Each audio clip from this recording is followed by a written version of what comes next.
Chicagoland Speedway, 50 miles away from the big city, playing host to the Nationwide Series today. There are 11 double-duty drivers in the field today, including Rusty, Casey Kane. Oh, I'll tell you what, Casey Kane, he has been real fast. He likes to run the high line. He qualified 22nd, but I don't expect him to stay there too long. He likes that turn 3 and 4. Also, Casey Kane is joined by Jamie McMurray in the field today.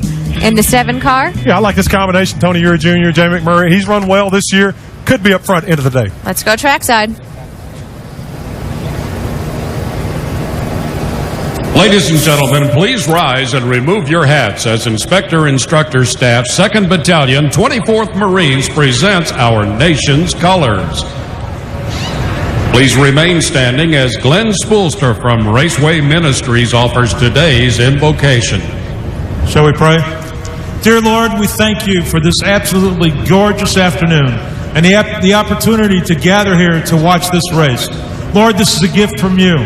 And Lord, living in this country with all the freedoms that you've given us is also a gift. And we just thank you for that. Lord, I just want to ask for safety tonight. Just be with the guys as they race. Just help us have a great race. Be with the crews and the drivers and everyone else and all the fans as we go home. Just help us to have a great afternoon. And Lord, most of all, we thank you for your Son who died. And it's in his name that we pray. Amen.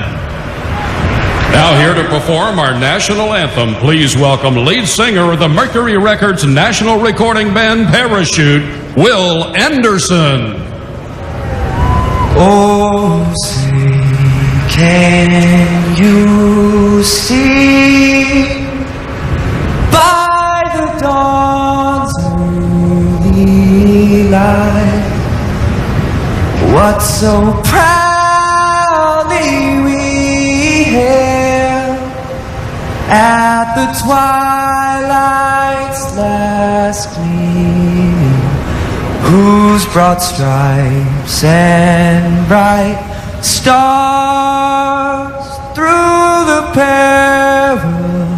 perilous fight o'er the ramparts we watched were so gallantly streaming, and the rockets' red glare, the bombs bursting in air, gave proof through the night that our flag was still there. Oh, say does that star-spangled banner yet wave o'er the land of the free and the home of the brave? Let's hear it.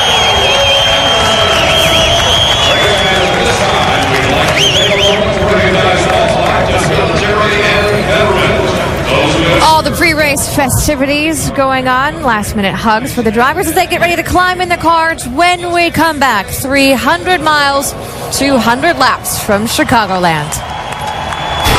NASCAR Nationwide Series at Chicago.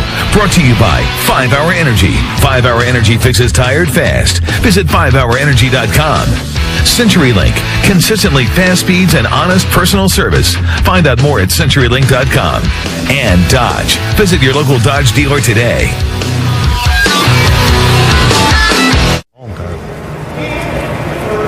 Join Goodyear and NASCAR in saluting America's armed forces and give back by helping support our troops. Visit Goodyear.com/support our troops to learn more. Goodyear, the official tire of NASCAR. It is a beautiful fall day here in Chicago while we're waiting to watch this championship unfold. Ricky Stenhouse Jr. starting 11th today. Yeah, he's got to drive smart today. He's starting 11th, like you said. He can get himself to the front, This guy's real fast, and this is his style of racetrack. This is a very fast track, Brad. Yeah, it really is. The guy I'm keeping an eye on, though, I'm telling you what, is the guy starting in 5th place, and that's this guy, Elliott Sadler. He really ran so well here in June. It was his race to lose. Had a tire problem. It got away from him. He didn't win the race. I think he'll be strong today. Lots of storylines to follow. Of course, the championship, but there's also the pole sitter, Brian Scott. Kind of a surprise today, guys. Yes, Brian Scott is a surprise, but we want to go back to something you guys mentioned right at the beginning of Countdown, the performance factor on the mile-and-a-half ovals, because 5 of the last 7 are on these mile-and-a-half tracks. And when you look at our 3 championship contenders, guys, there is a disparity between the guys at first and the guy in third. Yeah, you see Reed Sorensen today, his average finish is only 13th. If he's going to win this thing, he's going to have to change that. He's going to have to turn it around, and he's going to maybe have to have some help from these top 2 because he's got quite a few points to make up, and with his performance and history on these mile-and-a-halves, it's going to be tough for him. Yeah, and Ricky Stenhouse has been really good this type of racetrack. I think their only situation is keeping those engine problems out of their this camp. That'll be the biggest thing. But Reed Sorensen also includes a 32nd at Atlanta where he was battling inside the top 10 and got taken out there. So a little bit skewed, but he is going to have to get up towards the front. If you finish first, then you know you're going to gain some points. Well, and in all fairness to Reed, when we were here in June at Chicagoland, he had the best finish of the 3, coming home in 6th. Let's shift gears a little bit. Let's talk about how hard a track this is to drive. Yeah, for a couple of reasons. One of those being what Tim Brewer was just explaining a while ago about the tapered spacer. And you really have to drive these cars extremely hard, getting to the corner, down into the corner. It's a very rough racetrack. The coil binding they do in the front end makes the cars bounce around a lot. Just a difficult day out here for 300 miles driving these cars. The one thing that we'll watch today is as these drivers try to make a pass, down in the bottom groove, it's where this place is really rough. That inside car hits those bumps, also loses aerodynamics. Being beside of that could create some action for us. Yeah, and you take into account that they practiced when it was a lot cooler, track tempo was a lot less, when it didn't have sun on it. Today we do. It's going to be a little different. And these crew chiefs are going to have to keep up with the racetrack. It's going to be different than what they thought it was going to be, and they'll have to adjust as they go.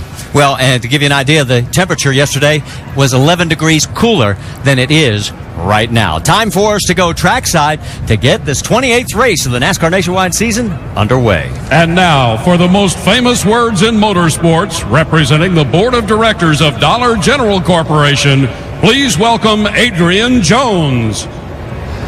Drivers, start your engines! Crank them up, Dan. Crank them up. I'm pretty sure when you're ready.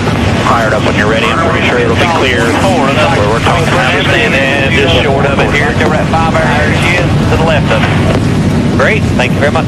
Hi, Joey. Good? Yeah, we're good. Which car number are you next to? So the engines are fired on the 43 cars that are getting ready to take the green flag here at Chicagoland Speedway. And, of course, the man who had a big day, or should we say big night, back in June was Justin Allgaier. Even though he had absolutely no fuel in the tank, he brought it home in first place. He'll be our in-race reporter. And we'll talk to him when we come back here to Chicagoland.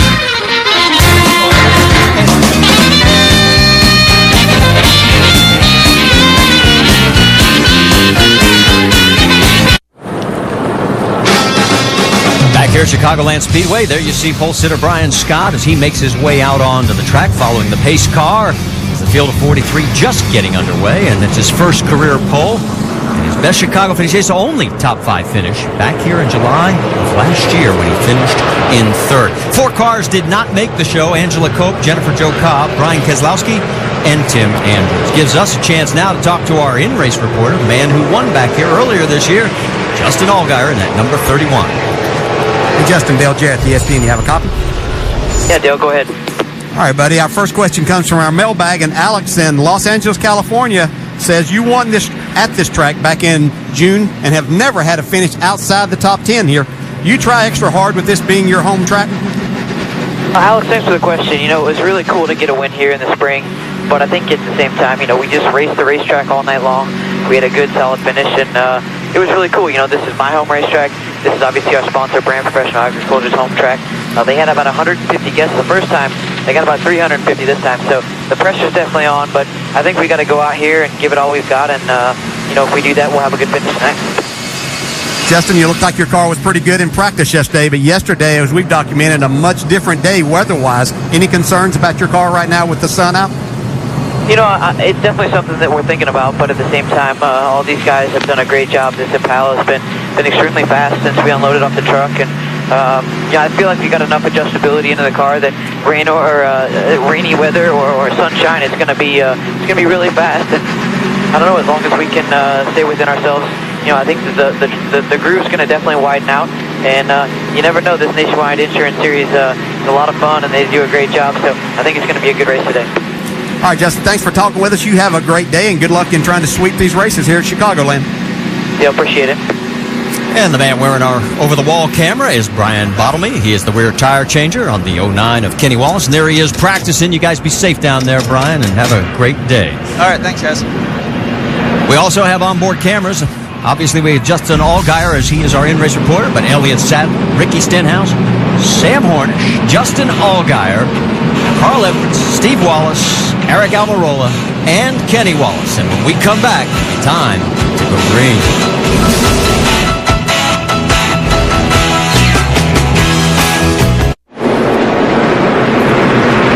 Here at Chicagoland Speedway, let's quickly check in on the Goodyear track facts. And backstretch is the appropriate word here. Yeah, because it's not straight, so we don't call it back straight, but we still have accidents back there, even though they've got a little more room. There's a great view of it behind the graphic there. Let's quickly get an update from pit road. Jamie Little.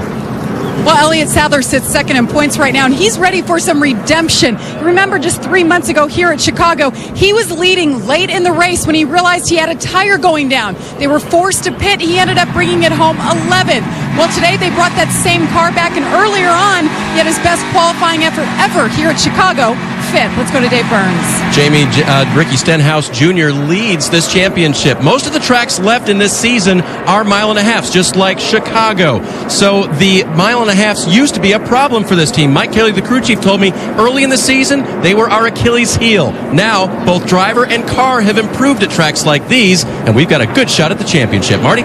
All right, thank you, Dave. The good news for Brian Scott, his first career pole. The bad news for he and Brad Keselowski, no one on the front row has ever won a race here at Chicagoland Speedway. That's right. The winners come from third on back.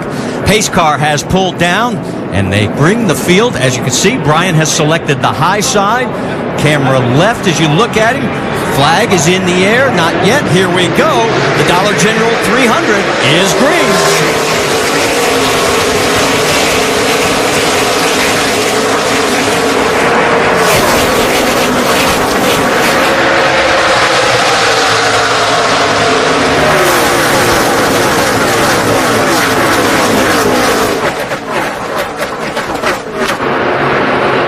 Going to try it 3 wide through the backstretch down into 3. Brian Scott has the early lead.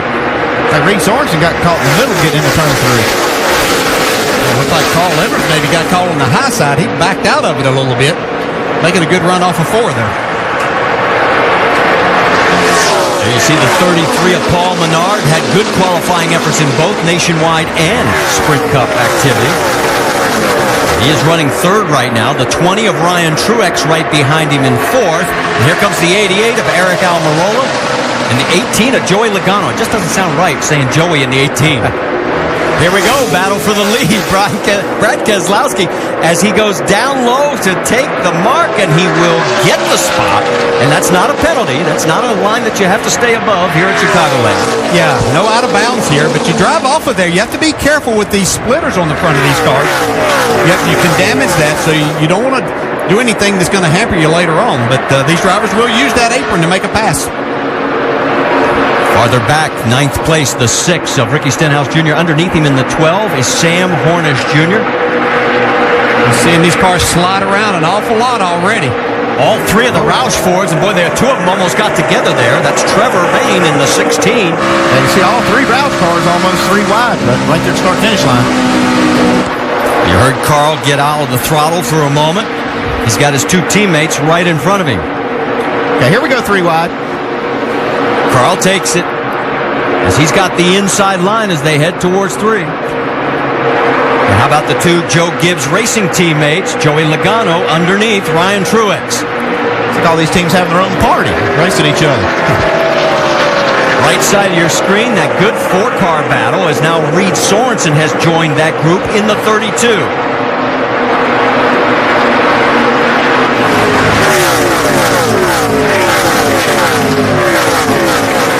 That is 9th on back. And that's the one thing that Reed Sorensen knows that he needs to do is be in front of this 6 car at the end of the day. He's hoping by a lot more margin than that right there because he needs to gain quite a few points. Started the day 45 points behind.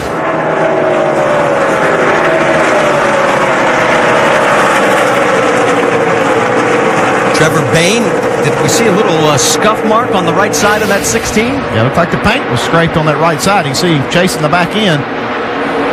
And, yeah. Let's go on board and get a few. Clear low. And everybody scrambled there for just a minute off of turn 4. We'll see this track widen out even more than that. Not in that area. That wall's going to win every time right there. Vince? The 16 of Trevor Bain does have a little scuff on that right side. He said he got into the wall a little bit. Doesn't feel like it has caused any damage, however, so maybe dodging an early bullet as we've got to spin. Ryan Truex in the 20 as he has turned it around. 88. We're in the grass. Everything looks fine. We did not hit anything.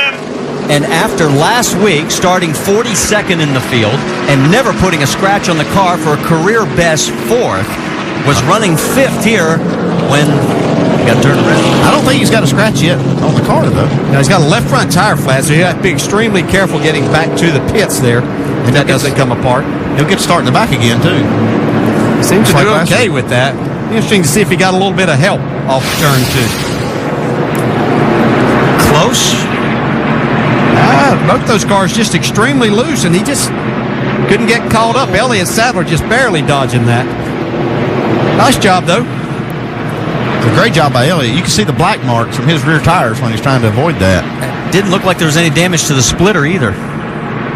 This is just what we were talking about earlier, that you're going to get in this situation with the track being rough, the arrow that you lose off your rear spoiler there. That looked like he got hit. I mean, if we hadn't had that camera angle, you would have swore he got hit right there. Here's from Eric Almirola. Why would he do that 5 laps into the race? Run right on my door when I run him down. Yeah, that's a good, legitimate question right there, because normally you get down that door to slow the car down, and 5 laps into the race, no reason to really be doing that.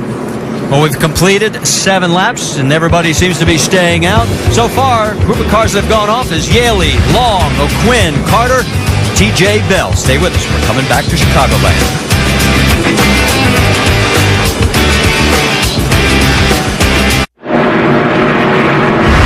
Welcome back to the NASCAR Nationwide Series here at the Chicago Dollar General 300. Make sure to go to NASCAR.com for all your latest NASCAR information. Our first caution, it's caused by the spin of the 20 of Ryan Truex. Doc, what do you have? He's been on off pit road twice, Marty. The first time he came in, he took 2 rubbers out of the left rear, 4 tires, cleaned the grill, and then let send him back out. He just came back in a moment ago, now pulling back up on the racetrack. He said, I don't know if I got hit or not. The spotter said, yeah, you got nudged in the left rear. That's why they brought him back in, jacked the car up, looked under the left rear quarter panel, and again, made sure they cleaned the grass out of the front grill, said plenty of time to make it up. Guys? Well, his spotter does not have the advantage of our replay, and he'll see later that they did not make contact. Here we go. Brad Keselowski, as he has selected the inside line as the race leader. Brian Scott right alongside with Menard, Logano, and Elliott Sadler. And we're back to green flag racing.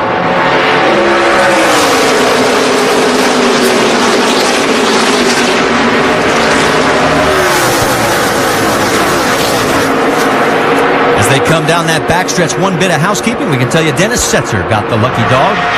And look quickly darting out on the low side there. The 18 of Joey Logano as he's going to try to make it 3 wide through the corner. While all that's going on, it's allowing Brad Keselowski to open up a bit of a lead.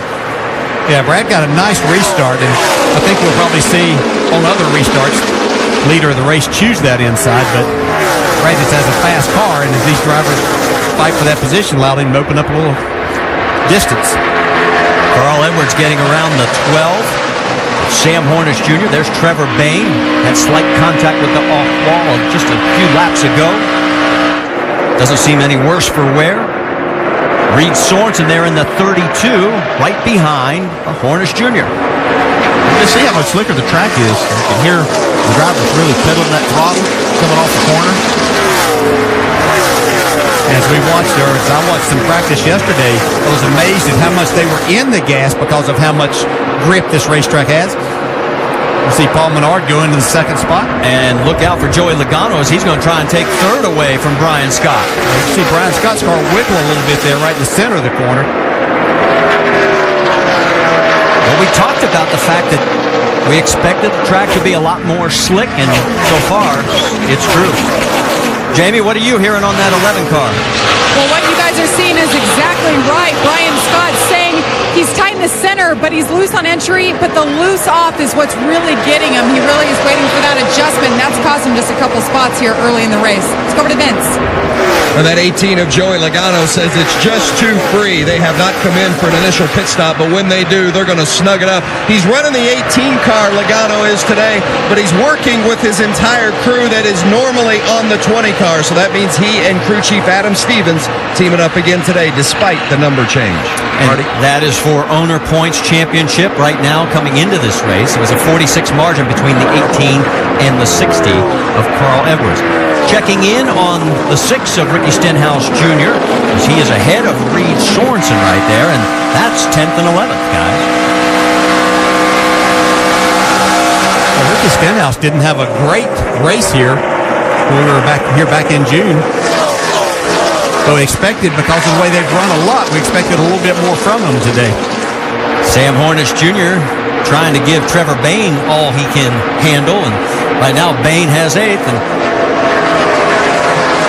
those guys continue down the backstretch. Here comes Elliott Sadler around. Whoa, and look at the 11 get loose, and it could cost him another spot.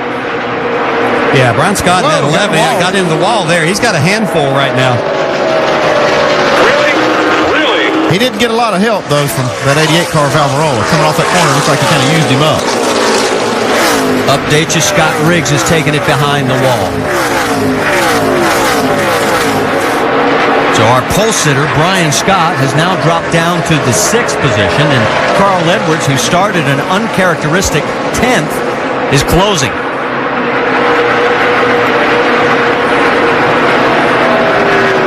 See just how much these drivers are having to use up the track, especially on the exit of these corners. That's what makes it so hard in completing a pass. And then you throw in the bumps that you were talking about at the top of the show. Ryan Truex, remember last week he had to start at the rear. Well, this time he spun himself to the rear, and already he restarted 30th, and he's up already, moving forward here into the 20th position. And closing on Jamie McMurray in the 7th. Side by side, this is a battle for 9th. Sam Hornish Jr. on the high side. But Stenhouse holds him off. If you've got a car that can do that, it makes making a pass much easier to where Ricky Stenhouse is able just to let his car really roll into the corner quicker and kind of slide up in front and take the spot.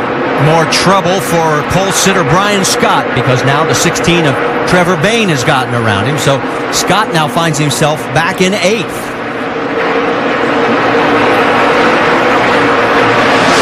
Already you can see some lap traffic getting into play there. That's the 75. Carl Long, he's went back out, 6 laps down at this point. Here comes Joey Logano along with the 2 car of Elliott Sadler, and Sadler on the move, guys, as he is now into 3rd and trying to pull away from the 18. Yeah, watching his lap times, he's about the 2nd fastest car on the track right now. Keselowski's still the quickest out front. Give you an idea, Brad's last lap, 32.009. Second place, Menard, a 32.4. Keselowski right now in his own zip code, but we're very early in this one at Chicagoland.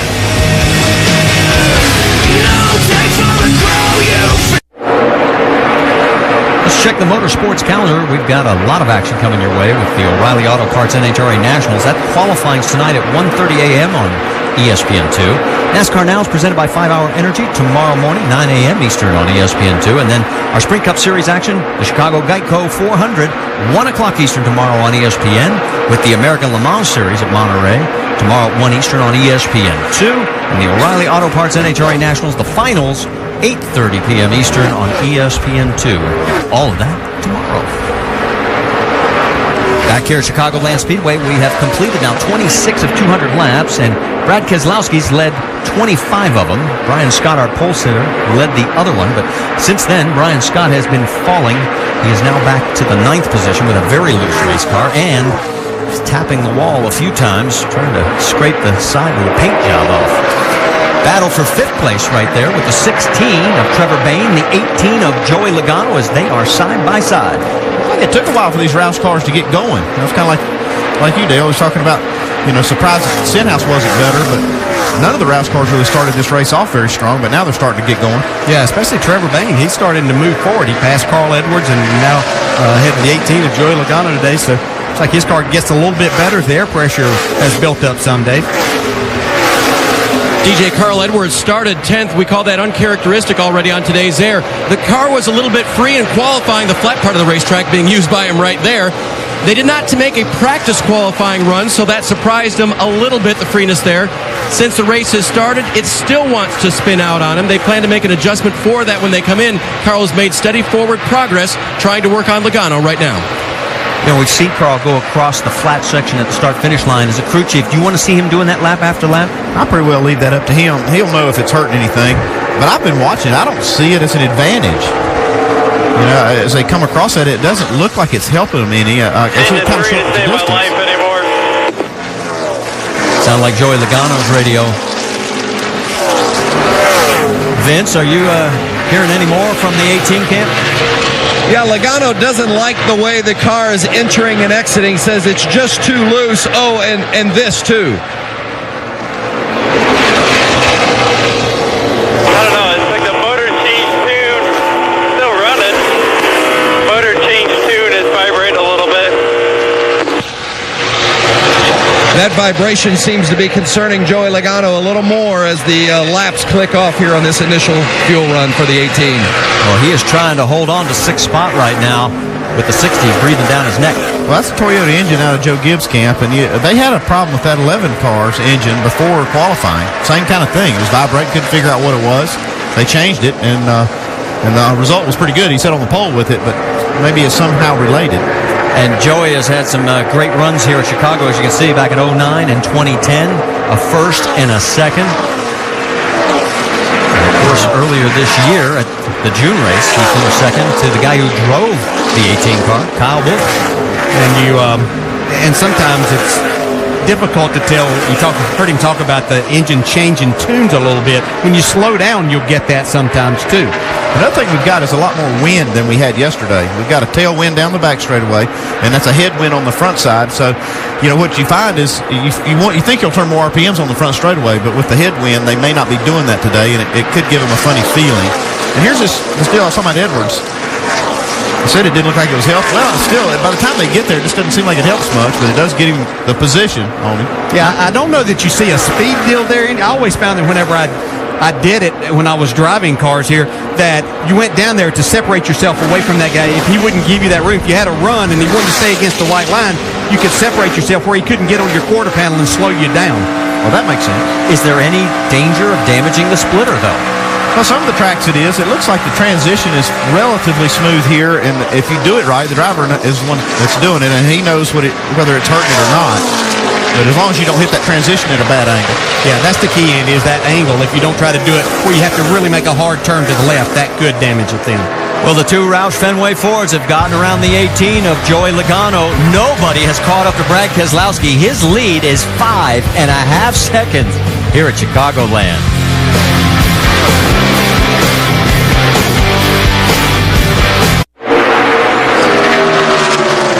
Hey, race fans, get all the scoop on what goes on in the pits during a 14.5-second stop with Craftsman's Virtual Pit Stop. You can check it out by going to ESPN.com and just search Virtual Pit Stops. And we are approaching pit stops. And there is your race leader. And I mean, Brad Keselowski, 38 out of 39 laps that he has led. And he is about 10 laps from what our calculation says from his pit stop. 6.2-second lead over second place Paul Menard. In fact, let's pick it up at second place as we go up to speed with Nationwide Insurance. And Jamie Little, it's all yours. Well, Paul Menard just saying he's a little bit free. Had his best start ever here at Chicago. These cars are running really well, but he's hearing something strange inside the car. Yeah, like a vibration, but kind of a weird sounding thing in the right rear. Doesn't seem to be affecting the car though. 10-4. He said they complained a lot about that last night. Now watch for Paul Menard to pit here in the next 10 to 15 laps as his teammate Elliott Sadler comes up here on the inside. Both cars qualified in the top 5. Look for them to pit in about 12 laps. Both are free, so the car is very similar right now. Doc? Eric Almirola said, I'm really good in 1 and 2. I'm loose on entry in 3, and I'm tight coming across the bumps out of 4. He said, Pop, talking about Pop Fury, the crew chief, said, do what you can to help me turn in the corner, but I can't stand to be any looser coming off. He'll make his first scheduled stop in 8 laps. Vince. Trevor Bayne comes in running in 5th place currently in this current stint. Bayne says it's just a little bit too free, no front grip. They're reminding him to hit his marks because when he does hit the marks, he's fast, but it's not very comfortable for Trevor Bayne, Dave. Carl Edwards hasn't been real comfortable either. His car is still too free. What they'll do is they'll change the way the weight attacks the 4 different corners of that race car. It's called a wedge adjustment in the left rear. 2 rounds for Carl. As for the 6 of Ricky Stenhouse, he got a bonus last week to try to help him win the championship. David Reagan's Cup crew began pitting this race car. Crew chief Mike Kelly was asked if he wanted to do it the race before. He said no. Then they had trouble at Atlanta. So they made the switch. The yellow and brown uniforms that'll be used tomorrow as well will help him pit today. As for Ricky's car right now, it will require a spring rubber being pulled out of the left rear for a very tight race car. That's a complex adjustment. Hopefully this crew can do it well, Marty. And rounding out your top 10, 8th place is Joey Logano. Brian Scott is 9th. Sam Hornish Jr. is in 10th. We've got a total of 22 cars on the lead lap, and we've completed 44 of 200, and there's your leader by a bunch. Under caution for debris at Chicagoland Speedway, the NASCAR Nationwide Series. Pit stops. Trevor Bayne, upper left-hand side of your screen, needs more side bite and needs it to turn better in the middle. It's going to be a track bar change, Dave. Lower left, Carl Edwards, 6th place coming in. 4-tire change, Sunoco fuel wedge adjustment for that loose race car, Doc. Eric Almirola trying to get the turn better in the corner. Air pressure adjustment. They called off a chassis change, 4 tires, and fuel. Jamie. Elliott Sadler, bottom right-hand side, needs right rear grip. Track bar down, air pressure, 4 tires. The 22 of Brad Keselowski down and away, 4 tires, no adjustments. They filled him up with fuel, and he's still your leader off pit road. Marty? And you notice the Dollar General 32 of Reed Sorensen still on pit road. Well, he had committed just as the yellow came out for the debris, had to go all the way around. Let's go back and show you the race off, and you can see Brad Keselowski just by that much over Paul Menard and the 2 of Elliott Sadler. As those 3 get off pit road. The temperature has gone up at Chicagoland Speedway, and the grip on the track has gone south, and it was a big factor in Ryan Truex's issue. Has had no help from anybody, but he still spun it around. He's fighting his way back. And right now, we're in our second caution, a debris caution over in turn 2. And let's talk a little football while we've got a chance, because Road Test Weekend continues tonight on ABC. Landry Jones leads the number 1 ranked Sooners into Tallahassee to take on E.J. Manuel and the 5th ranked Seminoles. Number 1, Oklahoma. Number 5, Florida State. That's going to be a dandy. Saturday night, football. It's presented by Southwest Airlines. It's part of Road Test Weekend. Tomorrow at 8 Eastern, 5 Pacific on ABC. The 66 of Stephen Wallace gets the lucky dog. 2 cars took the waiver rounds, the 52 of Blake Cook and the 14 of Eric McClure. Race leaders Brad Keselowski, and this time he is going to take the high side. And Paul Menard right alongside with Elliott Sadler, Trevor Bayne, Joey Logano, your top 5. Ricky Stenhouse Jr. is going to restart 11th. He stalled the car on pit road as we're back to green flag racing, and Reed Sorensen is back to 17th because of the snafu of timing. And that unlucky break.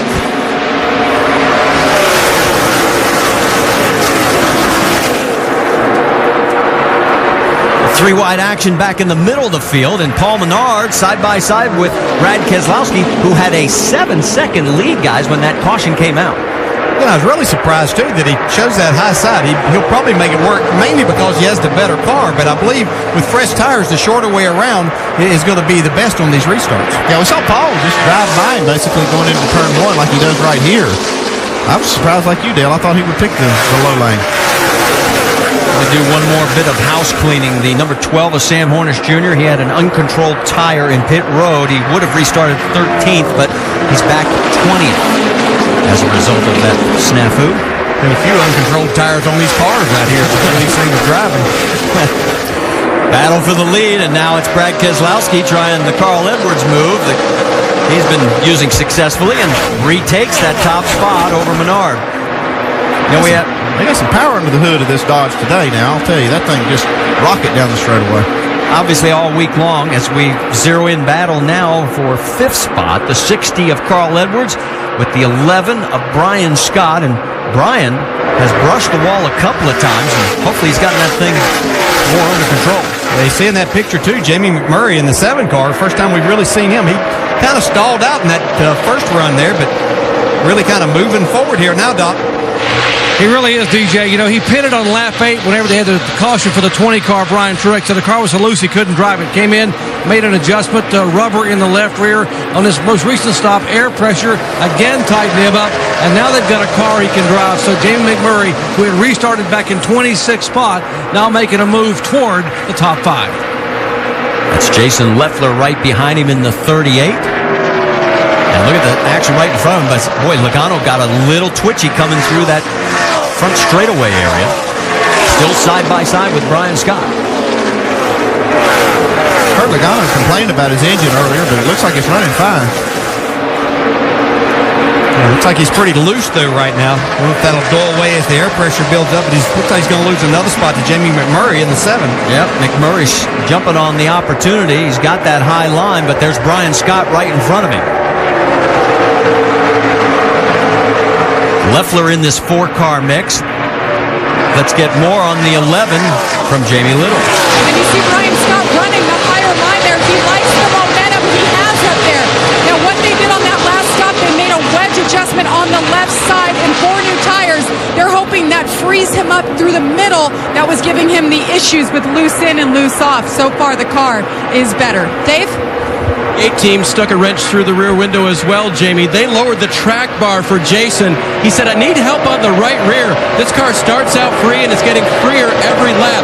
Hopefully adjusting that track bar will help Jason this run. And notice right behind him the 20 of Ryan Truex. Remember when he fell back to 30th after the early spin? He's side by side with Eric Almirola right now. And that is for 10th. And I'm wondering, he may not know that Almirola didn't make any contact with him.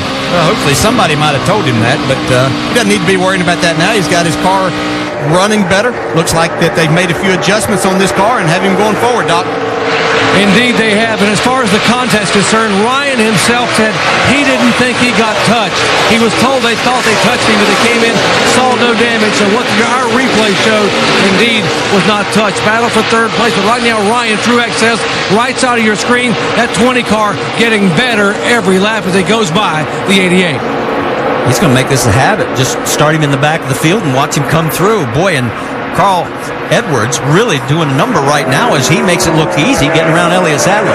Now we're seeing the Roush cars looking like we're used to seeing them on these mile-and-a-half, especially Carl Edwards. On board with Almirola, he's got the high side on Truex saying, take that. Yeah, look at Truex. Yeah, really loose right there.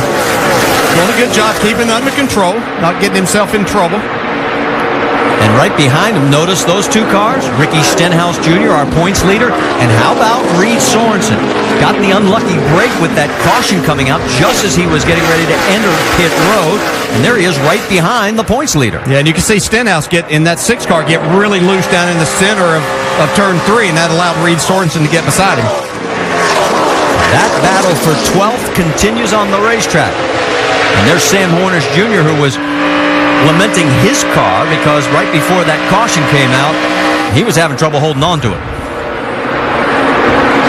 It's like I see a lot of drafting, Dale. You see these cars offsetting on each other, and so, like you said, getting down on each other's doors. that's got to be a big factor if this track is fast as they run. We're hearing there may be an issue with the 6 car, Ricky Stenhouse. Dave Burns. Well, it's handling, Marty. He just radioed, hey, I'm about to crash this thing on entry of the corner right here. It is way too loose. Well, his finish here on the right side, you're seeing the battle for second place as Carl Edwards goes around Paul Menard. To finish up Stenhouse's story, he was 14th here in June, his only finish outside the top 10 on a mile and a half this year. Yeah, the one thing I've seen Ricky Stenhouse do with that loose car, though, now is he seems to be backing out of the throttle a little bit earlier and then driving it around the corner with a loose race car on entry. That's what you have to do. See him pulling away a little bit now. Well, on the right side of your screen, Carl Edwards is looking like the Carl we saw back here in June. Remember, he led all those laps? Well, right now he's trying to trace down an old buddy. Brad Keselowski's lead is 2 seconds here at Chicagoland. Back here at Chicagoland Speedway, we are under our third caution, and that is the reason why. Casey Kane, he's not been a factor at all today. He was running 15th when he had a left rear tire go down, and he went into the wall. Now let's find out if anybody's going to come down pit road as they make their way through turn number 4. Brad Keselowski is our race leader. He's led 63 of the 65 laps we've completed, and here they come. So, Vince, I think it's going to be you up first with the 16 of Trevor Bayne. Well, and with Trevor Bayne, they did not like the previous change that they made, so they're going to go back on the track bar change that they made on the previous stop. No tires, just fuel. Dave? Second place, Carl Edwards. No tires, just fuel. They will make a wedge adjustment. Still too loose of a race car for Carl Edwards. Jamie. And Brad Keselowski, the leader, decided to pit fuel only. They're waiting on the fuel to fill it up. Elliott Sadler, the 2. Meanwhile, track bar adjustment and fuel down and away. Race off pit road. It looks like Brad Keselowski retains the lead. Marty? Yes, he does, Jamie. And you see the rest of the field coming back out. And the 11 of Brian Scott a little bit slow in that stop. And that may cost him a few spots. Now let's go back and show you exactly what happened to Casey Kane.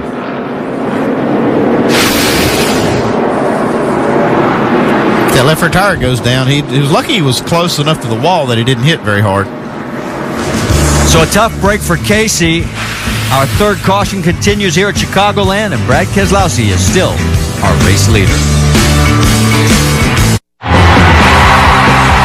Where winners are celebrated, champions are crowned, and legends are born. Home of the biggest events in motorsports, ESPN and ABC. We've spent this week in the city of Chicago, just 50 miles away from downtown and Lakeside. You'll find us at Chicagoland Speedway. 68 laps complete so far, and we are watching a few names, including the guy who is trying to get a jump on this points lead. But first, we got to say welcome to everyone watching today's race for the first time on your computer, your smartphone, or your tablet with the free Watch ESPN app or watchespn.com. Rusty Wallace over here was just downloading things away. Yes. We're watching Elliott Sadler. Yeah, Elliott did a great job. Got off pit road really quickly. I mean, he has been strong today. We heard our Andy Petrie talking about the possibility of him putting some pressure on the points leader. Elliott's in a great position right now. Yeah, another guy I'm taking a look at is Ryan Truex. He's been up front all day long, had that spin earlier, be 17th right now. I expect in this restart he's going to rocket towards the front, Brad. I agree with you. And hear that noise getting loud means they're coming around the corner to take the green flag. Marty Reed, we'll toss it back up to you. Michael Annett gets the lucky dog, puts him back on the lead lap. If you're wondering why Truex is back in 17th, he took 4 tires. So did Brian Scott. He's restarting in 12th up front. It's Keselowski and Edwards.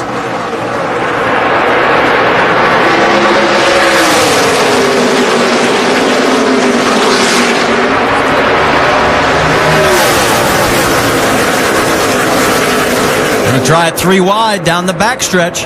Still side by side up front.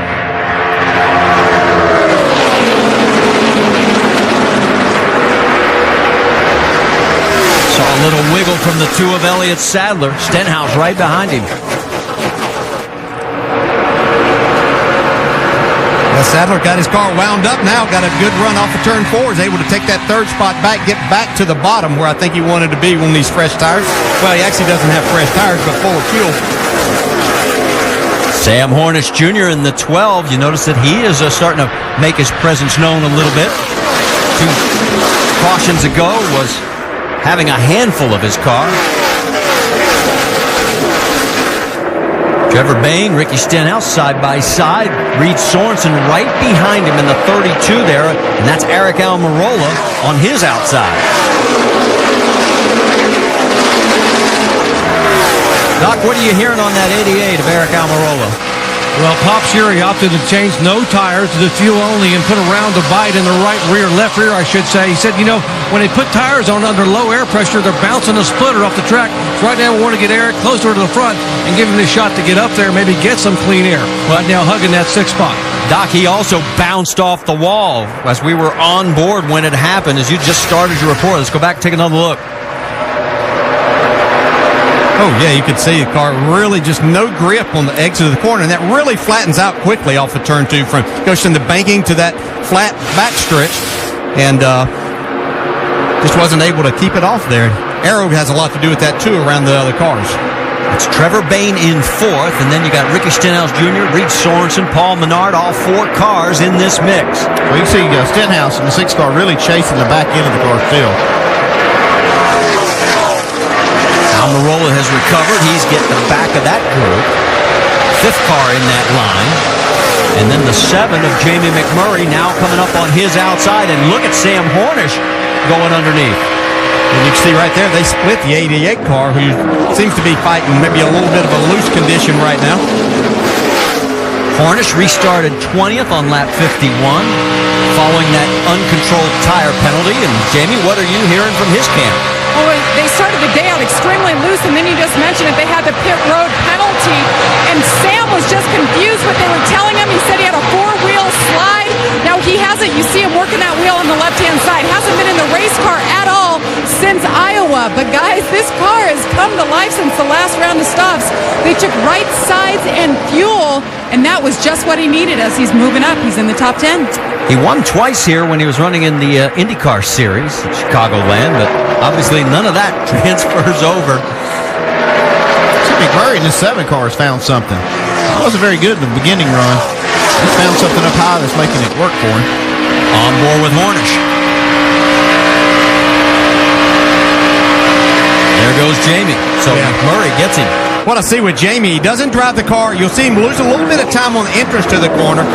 He'll lose a car length or 2, but he's really back in the gas. So he's making the straightaway longer from the center of the corner on. See, back just behind him is Brian Scott in the 11, who opted to change 4 tires that last time. We'll have to see as this run goes on if that's a benefit to him.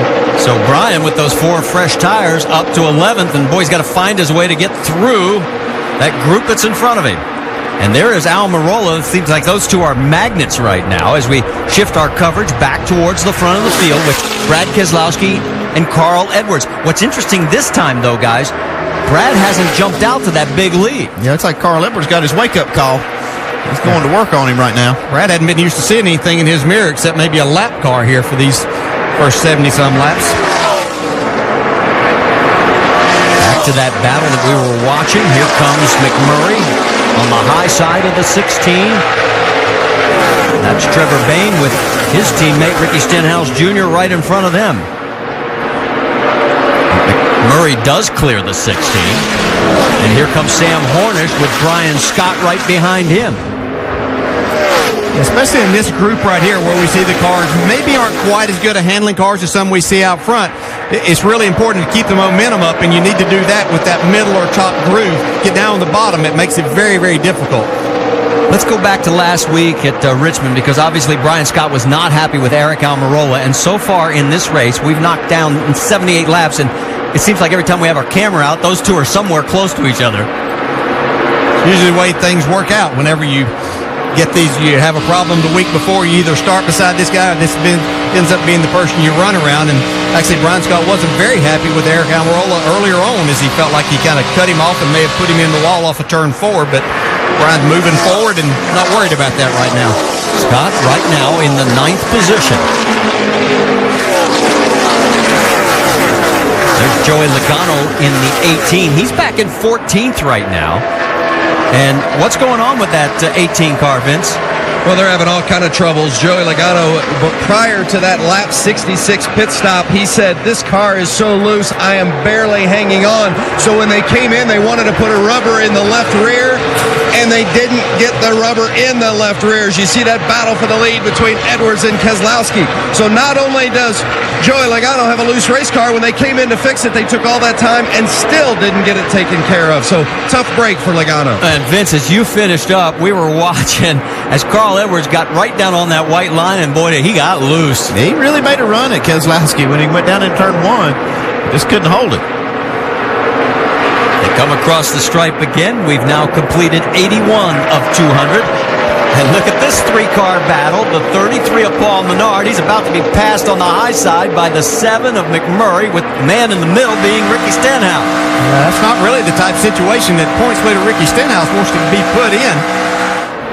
Dave, what are you hearing on Stenhouse? Well, Marty, we thought he was going to be better than this. His crew thought he was going to be better than this. Andy mentioned how free that car still looked, difficult to control. Mike Kelly, the crew chief, told me that they are freer than they were comfortable with in the spring, but they knew, wow, as Hornish gets close to the wall, that they had to be that way in order to beat the other cars. He felt like Ricky was better, like the car was better, even without fundamental changes. So a little surprising right now that they've gone to the two-free side and that Ricky's not moving forward. Stenhouse in 8th position right now. Yeah, Ricky's actually not that bad right now. It's whenever he misses it just a little bit. He had actually passed Paul Menard before the 7 car. Jamie McMurray had come up there, but he got a little loose on the exit of 4. Menard got beside him, and then Jamie McMurray came on the outside of him. So just whenever he's around these other cars, it makes him extremely loose. Brian Scott, you saw for a moment there, looked like he was going to try and kick a field goal between the two of them. He's right there in that 11, side by side with the 12, and now he clears him. So move Scott up another spot. They're all chasing Brad Keselowski and Carl Edwards, as those two have a 5-second lead over third place, Elliott Sadler.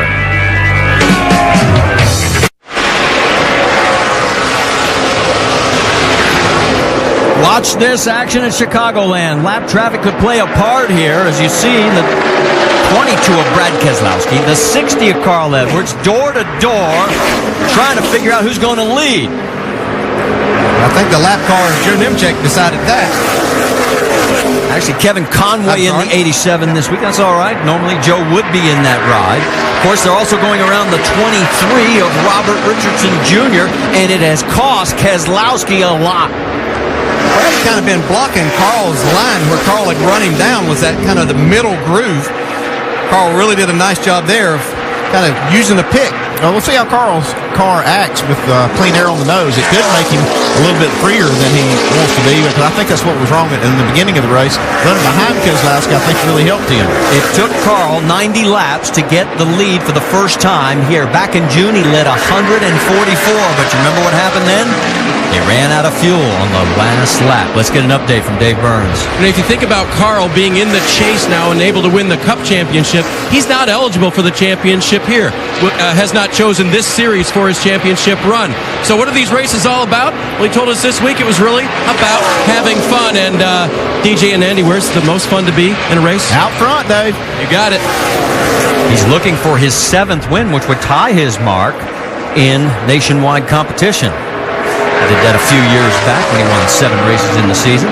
While he continues to start to pull away a little bit, there's the gap. Let's talk a little Monday Night Football, because second-year quarterback Sam Bradford is leading the St. Louis Rams into MetLife Stadium, where they'll face Eli Manning and the Giants. ESPN's Monday Night Football. It's 8:30 Eastern. It's also streaming live on WatchESPN.com and the new Watch ESPN app. Coverage begins at 7 Eastern with Monday Night Countdown. It's served up by Applebee's. Getting closer to halfway, 92 laps complete out of the 200. Carl Edwards is our 4th different leader. We've had 4 lead changes, and here, a little bit farther back in the field, you see Sam Hornish Jr. running 8th side by side as Ricky Stenhouse is trying to take that position away, as is the 88 of Eric Almirola. And here comes Sam right back underneath the 6th. This has been one of the neat things about this race today. First time we've been racing in the daytime in about the last 4 events, and we're seeing a lot of position changes. Yeah, you see Sam Hornish really loose right there in that yellow 12 car. But we've seen these guys really battle, and as Andy was pointing out, there we see the 88 of Almirola use the draft, and it's a big part, especially with these tapered spacers in trying to make it happen. Wow, that's a pretty bold move right there by Eric Almirola, but makes it work. Picks off 2 spots in a matter of 2 corners. Nice job, Eric.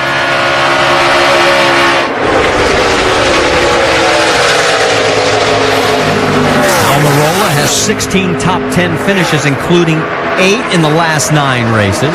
And of course, right now, he's running in the 8th spot, but here comes Ricky Stenhouse trying to change that again.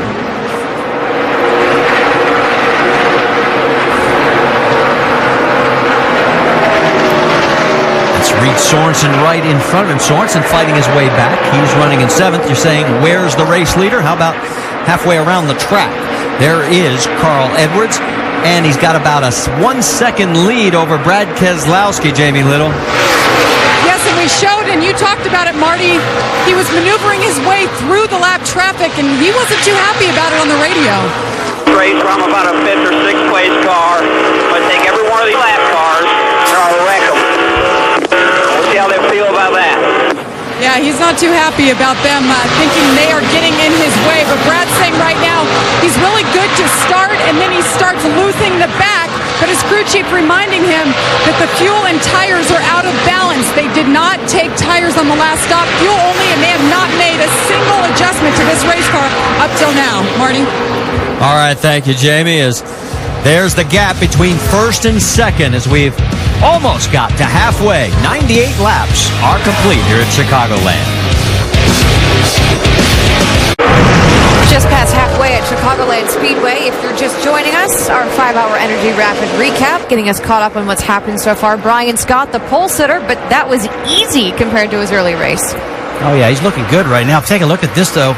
88 car, Eric Almirola almost gets up in the wall. He roughs up the right side of that car, Brad. He's got a little body damage now. Yeah, he went backwards as soon as he got into the fence. And then we saw Ryan Truex, who had a great start, spin on lap 6, sent him to the back of the field. He's worked his way back up, though, to the 13th position. Ricky Stenhouse Jr. came into this race as the points leader, but having some issues on pit road, getting passed by an awful lot of cars. Yeah, I'm sure he was screaming on the radio to the pit crew about, hey, man, you guys let me down. Step it up next time. This is an important race for me. His pit crew, by the way, David Reagan's Cup crew. Back on the track, the strongest of the championship competitors is that of the 2-car on board right now with Elliott Sadler. He has stayed in the top 2 or 3 in the positioning all day long. He's got this points lead within 10 points. He is a threat to win this race. Ricky Stenhouse must be really nervous. To win the race, though, he's going to have to catch up with that guy in the 60 car. Carl Edwards is now a 2.5 lead over 2nd place Brad Keselowski. Yeah, Brad Keselowski and Carl Edwards, the lap times, Nicole, the last time by were almost identical. But Carl got out front through that lap traffic, and right now, I mean, Keselowski's trying to catch him back up, and he was not happy at all about getting boggled up in that traffic a little while ago. They both have got equally prepared cars, it looks to me. Brad, the speed is right there with both of them. Yeah, I agree with you. All he needs is maybe a good one caution to get bunched up and get an opportunity to get after him. But I'm watching that 7 car of Jamie McMurray, Rusty and Nicole. He has moved in the 4th position. He's several seconds behind, but all he needs is a good pit stop or a caution flag. He could be in this mix. 95 laps to go, Marty. A lot can happen. Absolutely, Nicole, as there is Reed Sorensen, the man who came into this race 3rd in points. He's got a battle going on with the 12 of Sam Hornish Jr. Sorensen in 8th right now. Hornish in the 9th spot, but Hornish actually had the 3rd fastest lap the last time around. Take a look at the updated points as they run. And that's why Reed has to get on his pony and get up there, because he came in 45 markers behind. Elliott Sadler's doing what he needs to do, but Reed's still got to get some work done.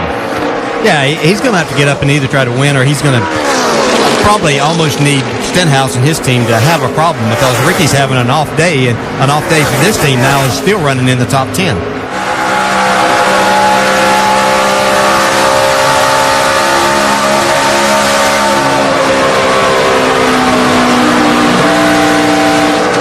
Check in on another car that has been struggling mightily. Joey Logano, he's running back in the 19th spot. Vince, what is going on?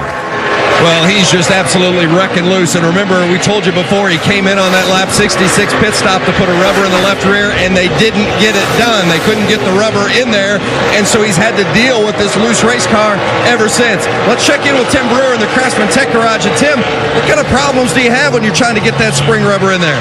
Well, you got to know a little bit about the tricks of the trade. What you'd like to do is take a knife and cut down the inner edge of the spring rubber, because if that edge is built up, it's very difficult to get it in the spring rubber. But if you trim it down just a little bit, pops right in there, Vince. No problem. Guys? All right, thanks, Tim. And you can see, look at his hands working inside that cockpit. And he's on the verge, guys. There's only a couple of cars between him and the race leader. He could be going a lap down here pretty soon. There is Carl Edwards. Got a lot of laps on these tires, even the leaders. We've got Carl Edwards now. We see these two, the 33 and Bernard and 88 of Almirola swapping spots. But they got a lot of laps on these tires. That's our best battle on the track right now. That is for the 6th position. Last time they put tires on, the guys up front was on lap 47. Now, we got 60-plus laps on them. So you see the numbers on Eric Almirola. We've got another round of pit stops coming our way. We're past halfway. We've got 90 laps to go. There's your top 5 here at Chicagoland.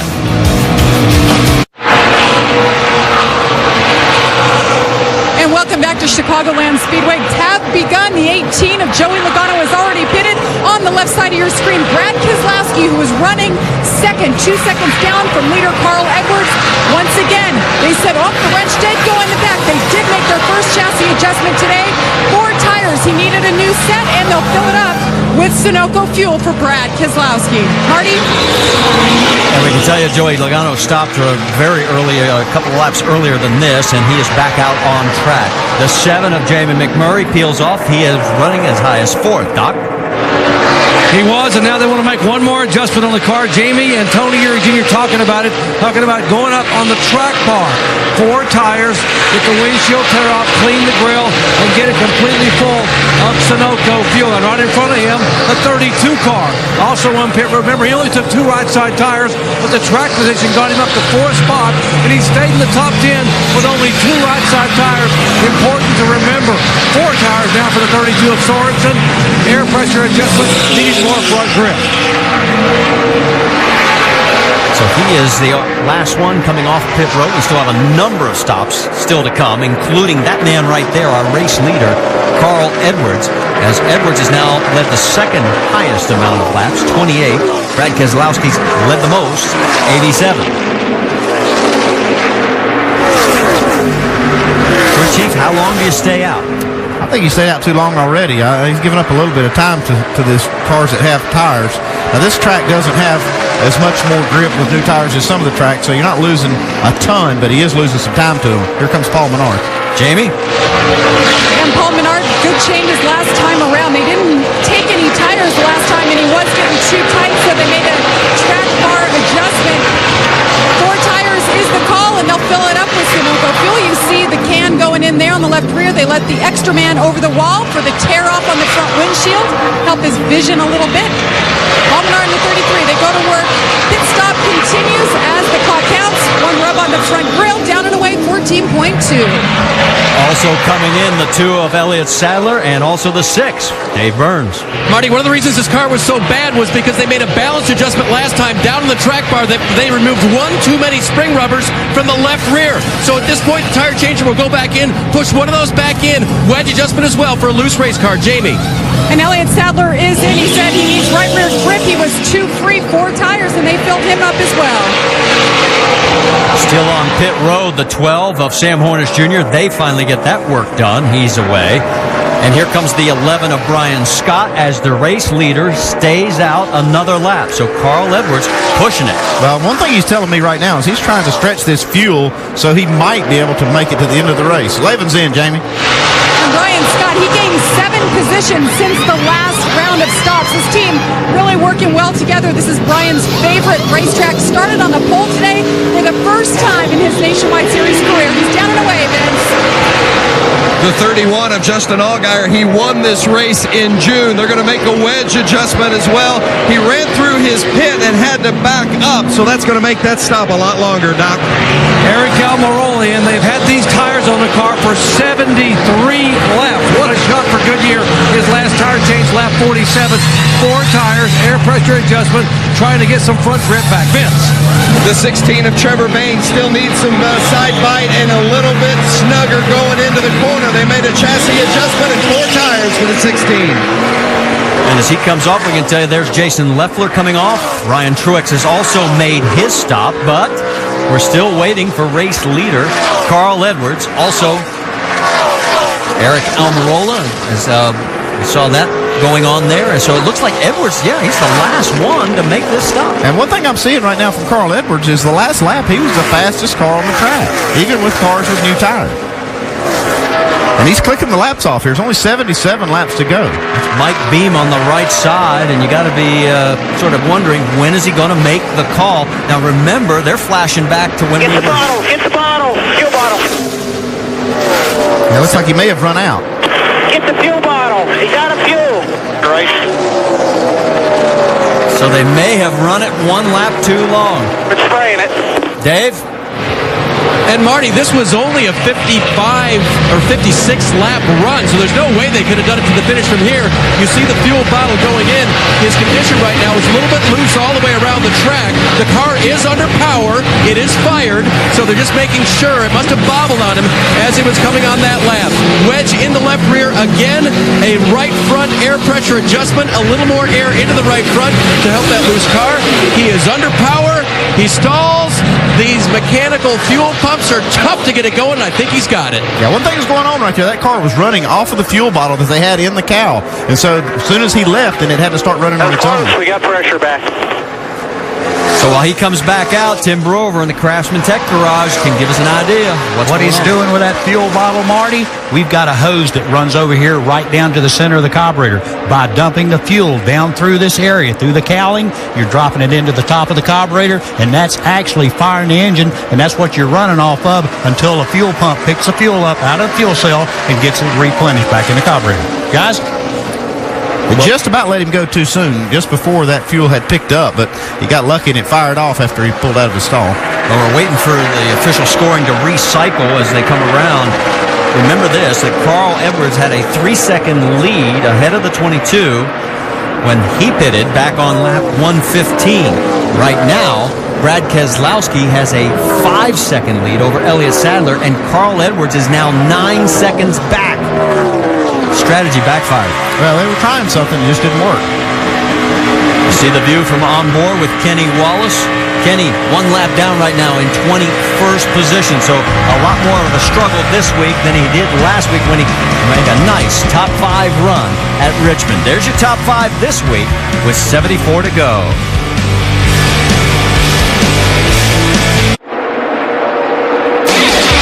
NASCAR Nationwide Series at Chicago. Brought to you by Goodyear. Chosen for superior performance. Goodyear, more driven. Nationwide Insurance. Enter this code at codespotter.com for a chance to win one-of-a-kind NASCAR VIP experiences. And Kingsford Charcoal. Go to grilling.com and tell us where you're tailgating this weekend. Welcome back to Chicagoland. It's the NASCAR Nationwide Series in the Dollar General 300. Make sure to go to NASCAR.com for all of your latest NASCAR information. On the track right now, Brad Keselowski in the 22 car is your leader by 5.5 seconds over Elliott Sadler, who's running second. Now, if you're looking for the championship leader, if you're looking for the guy who was leading before that round of pit stops, that would be Carl Edwards. He is running in 4th. Slow pit stop for him because they waited to see if they could make the fuel, and not too long ago on his radio talking about that strategy. They just ahead of us because they got to spend more time on fresh tires. No, I mean, you would still run 32.15s and they would run 32 flats. It's just out of fuel deal. That's why it costs us there. I didn't want to stop early because I didn't want to get caught, you know. Yeah, 10-4, we'll get them. On the right-hand side of the screen, that's Elliott Sadler moving into second place. Carl Edwards, that strategy. Rusty? didn't really pay off for them. No, it really didn't. I mean, you got to remember one thing. I've been kind of monitoring this stuff right now. He ran 57 laps on fuel that last time. And if you wonder how far that is, he's getting like 4.6 miles per gallon. I've seen these guys get about 5 miles per gallon. But one thing you got to remember today, Nicole and Brad, the temperatures are cooler outside. When you have cooler temperatures, it uses more fuel, and it might have caught him a little bit on that one. That was with 57 laps. There are still 65 to go.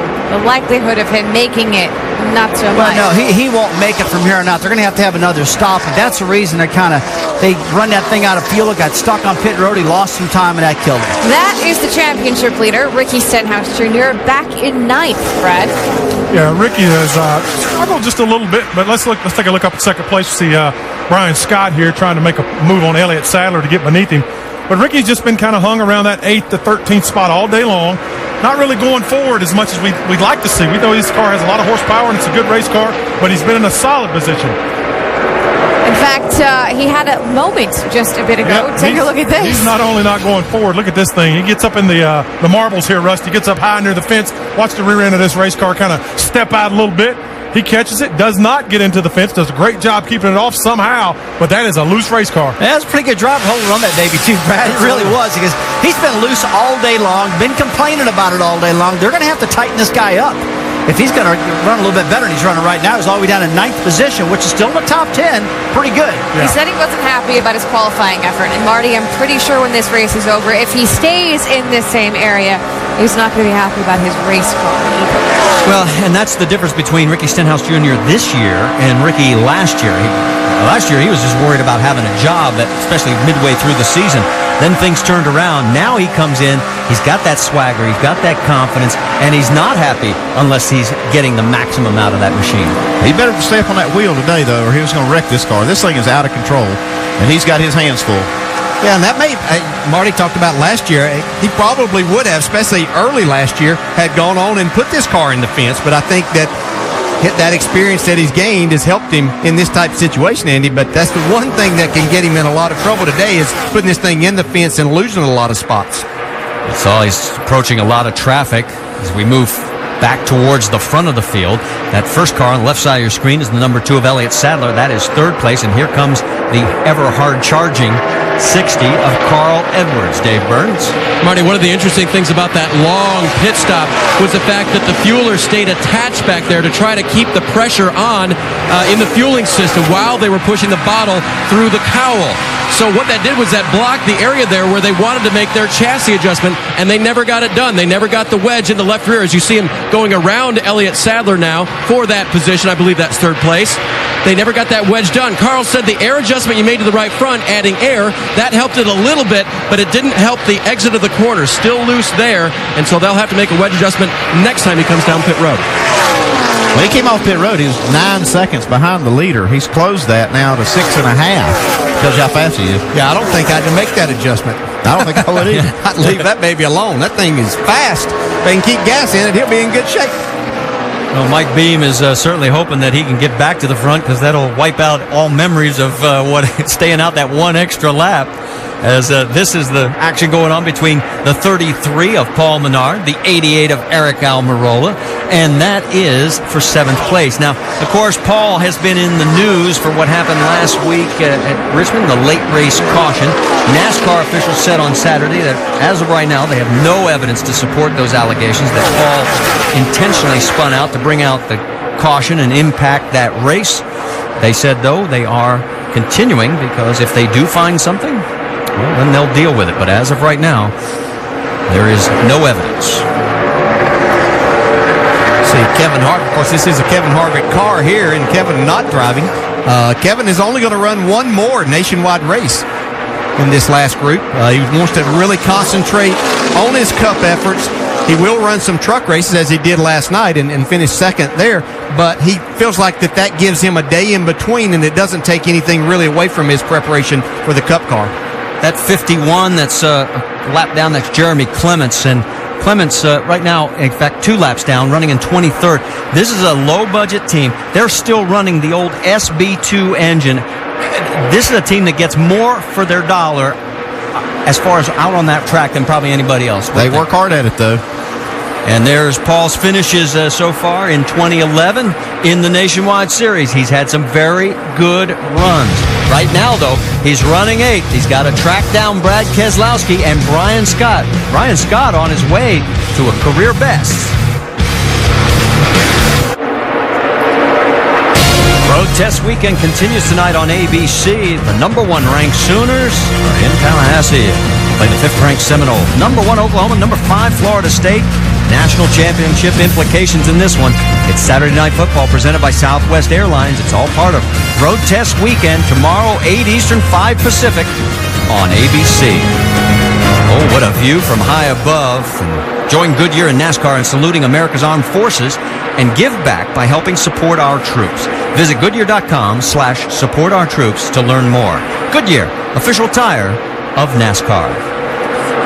50 laps to go, and there is your race leader, Brad Keselowski. Let's go up to speed with Nationwide Insurance. How about it, Jamie? Well, Brad Keselowski's team decided to bring a different race car here from 3 months ago, and they also brought a different setup.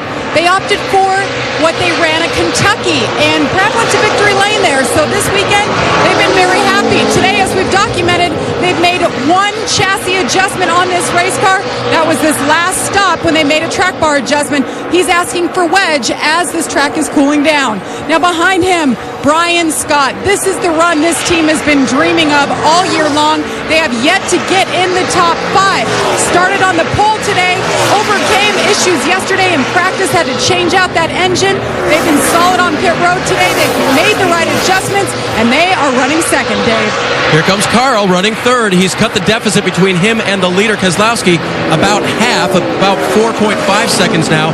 Back to Carl. Ironic that he should have fuel problems here in this race car. This is the same one that he led 144 laps with in June here, only to lose on the final lap running out of fuel. Also sat on the pole and led 169 laps at Texas. I think he'd like to see it in Victory Lane again, Jamie. And behind him, Sam Hornish Jr. I talked to Sam yesterday, and he said, hey, it's no surprise. We are running an older race car. It's a little bit heavier. Doesn't have all the bells and whistles that my teammate Brad Keselowski has. But we're looking for a solid run. Why?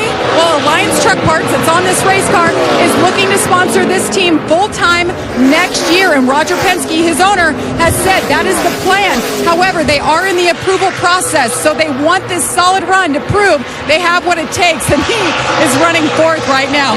Behind him, Elliott Sadler in a pretty decent day. They made some subtle changes on the race car. He's been running in the top 10 all day. Top 5 now. He's saying he's not too good through the middle right now. Doc?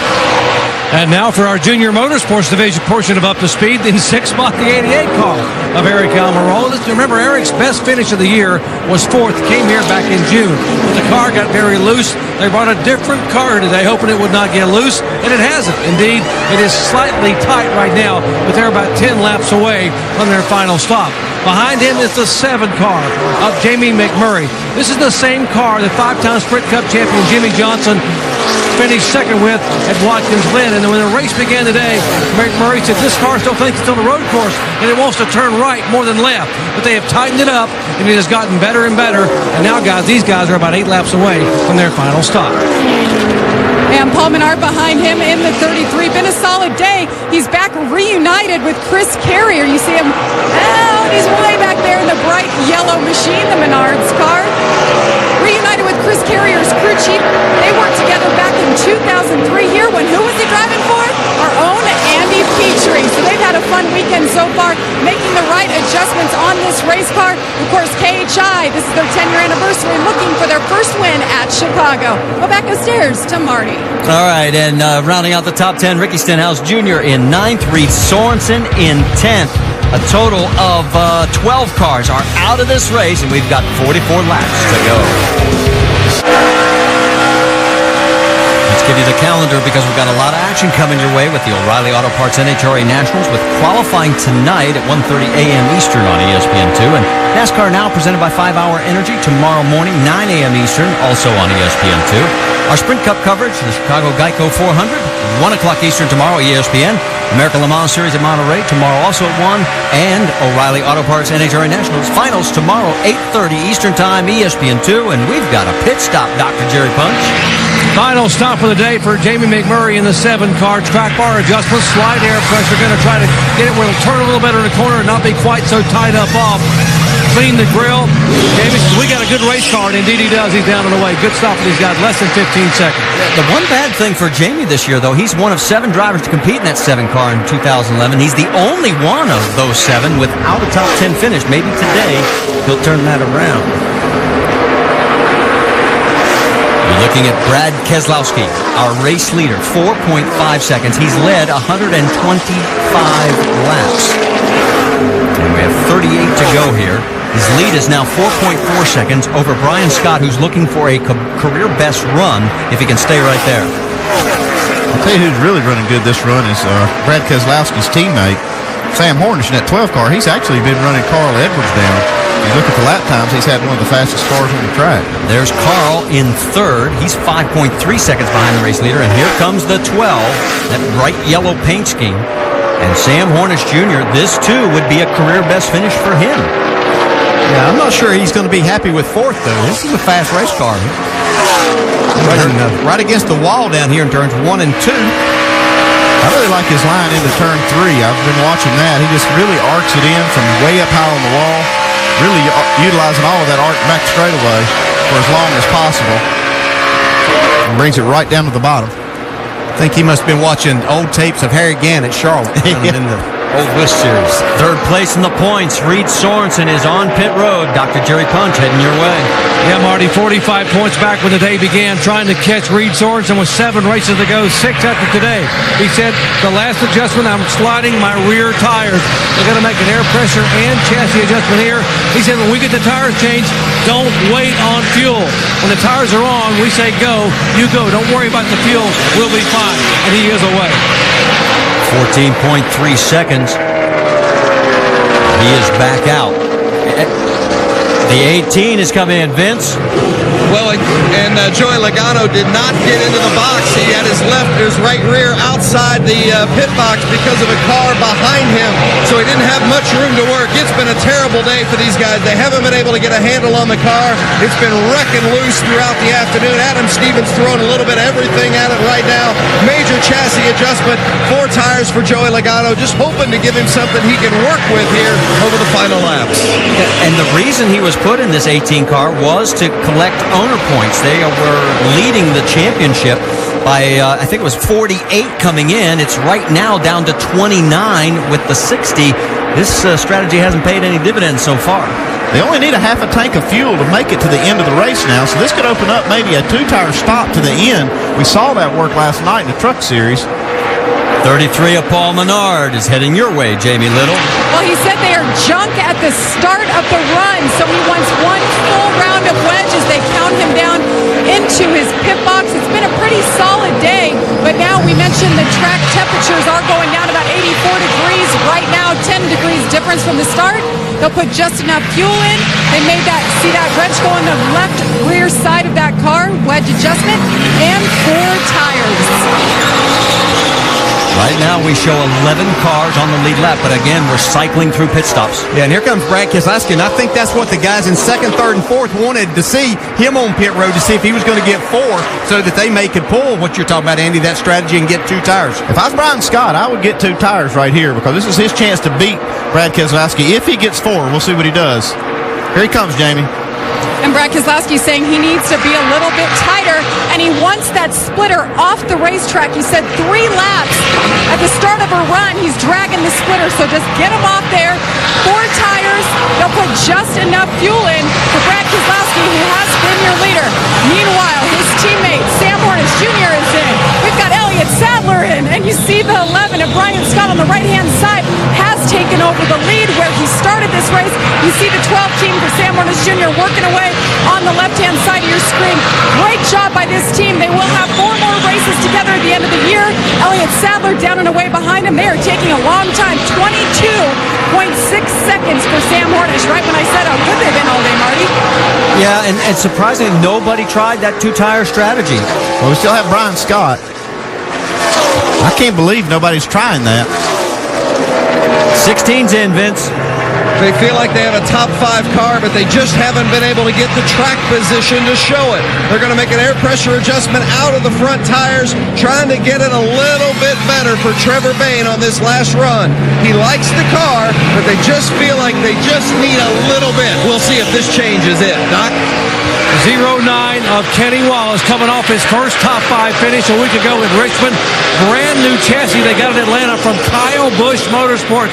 Really happy with their run here today. 4 tires in a way.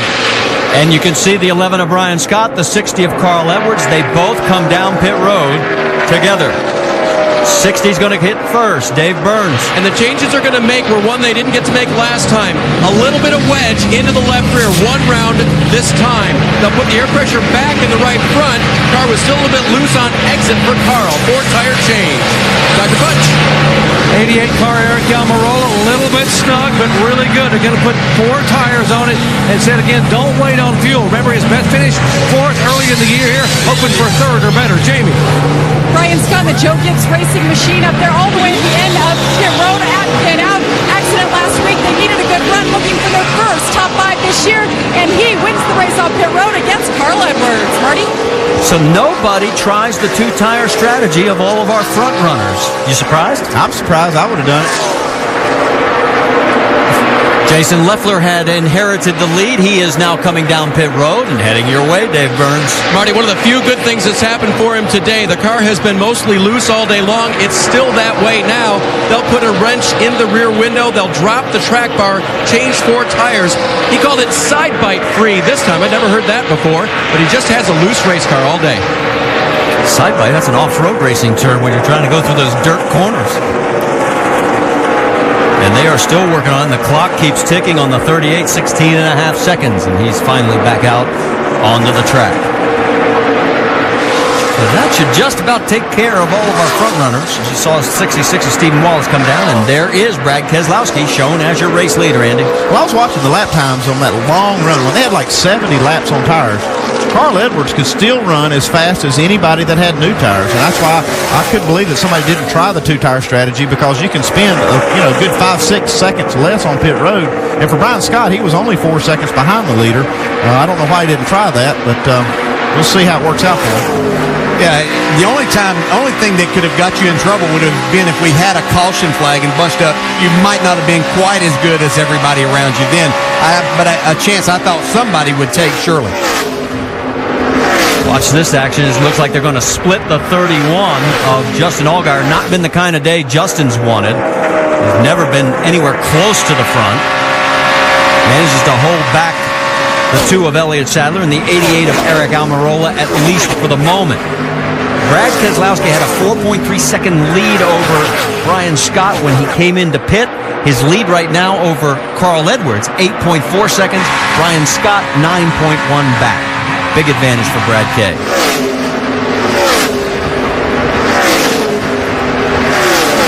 That 18 of Joey Logano.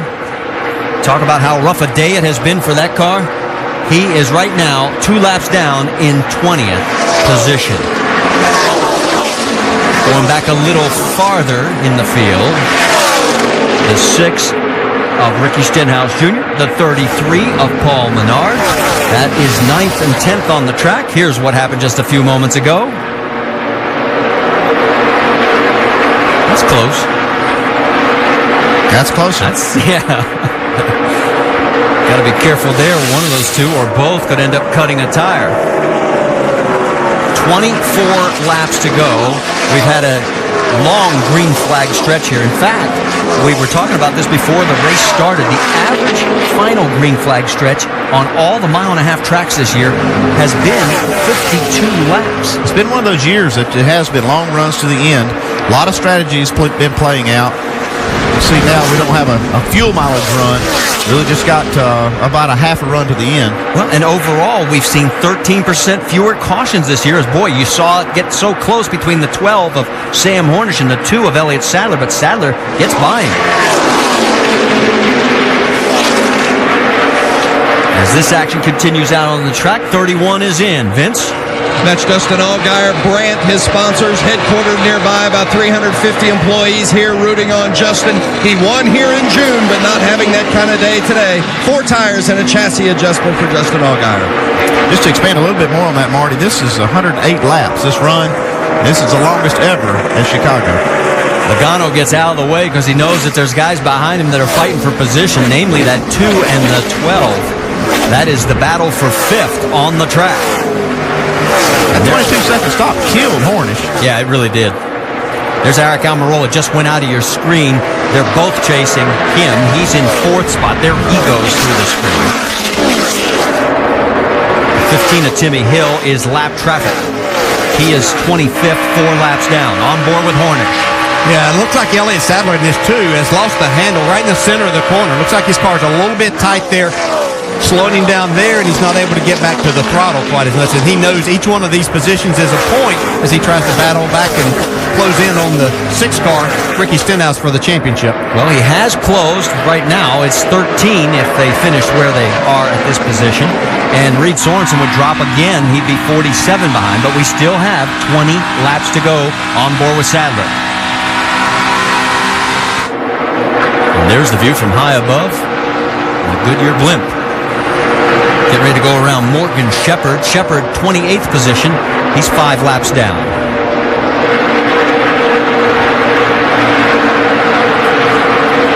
This battle has sort of settled down now at this. You can see they're sort of running in single file, getting ready to come up on Jeremy Clements.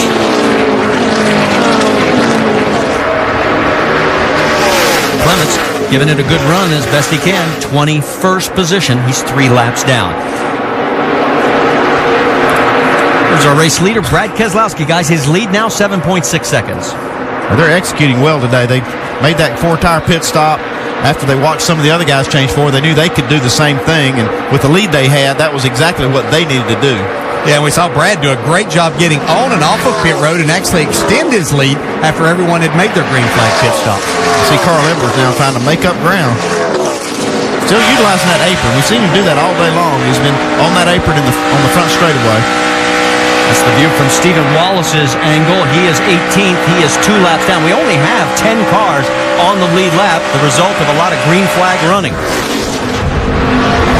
And I think the thing, once again, that threw a lot of these teams and drivers a curve is the total difference that we had from yesterday's practice sessions, track temperature, and mostly the sun. Even though the ambient temperature is maybe only 10 to 12 degrees hotter, this sunshine down on this racetrack makes this a totally different place. See Sam Hornish now getting a good run and taking that spot away from Elliott Sadler. We're going to try to.